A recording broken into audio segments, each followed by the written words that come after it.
Dakong bitin nga nagpundo sa kisami sa usa ka balay na rescue sa mga tao sa sitio Panagdait, Barangay Kasambagan, Dakbayan sa Subo. Anang report ni Alan Domingo.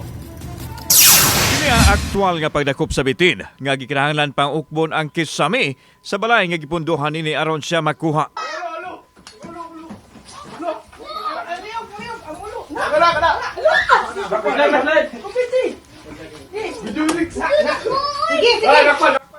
Namatikdan sa tag-iya sa balay ang bitin ni atong Lunes sa gabi og pinaagi sa tabang sa mga nagpakabanang silingan na dakpan kini.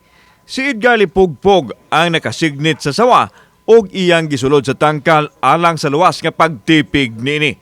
Adunay tulo ka dupa ang gitason sa lawas og gibanabanang mutimbang og 15 kilos. Ato gyud turnover sa DNR kay di sila patyon kay mga wild animal ba niya. Kinahanglan siya lagaan.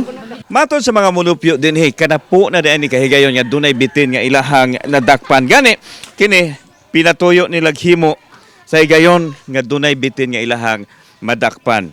Matod ba kini ang kinadak-an sa bitin nga ilahang nadakpan.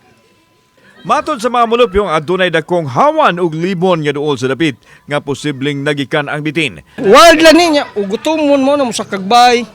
Ngitag pagkaon. Dami mga bot. Ano sa man first time or daghan mo nadakpan diri? Kadaghan na may kadakop diri. Mabitong kino nagbuhat ikog tangkal para gyunis bitin. Samtang gikuha sa masakop sa City Environment and Sanitation ang bitin o gikarga sa kinan. Unang gidala kini sa Pier 3 din himutang ang buhatan sa DENR City apan giisyuhan lang kini og certification aron mabalhin kini sa Wildlife Sanctuary sa Barangay Kalunasan. Tungod sa kadako nas bitin og kaidlas nini gikinahanglan pa nga tabangan kini sa mga personnel aron mabalhin sa dakong cage sa sanctuary.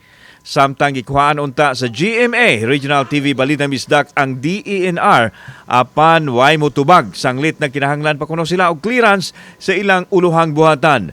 Gitawagan o gitiksan usab ang ilang eksperto sa DENR apan wa usab gini motubag. Kauban si Clover Lumayag, ako si Alan Domingo. Balitang Bisdak.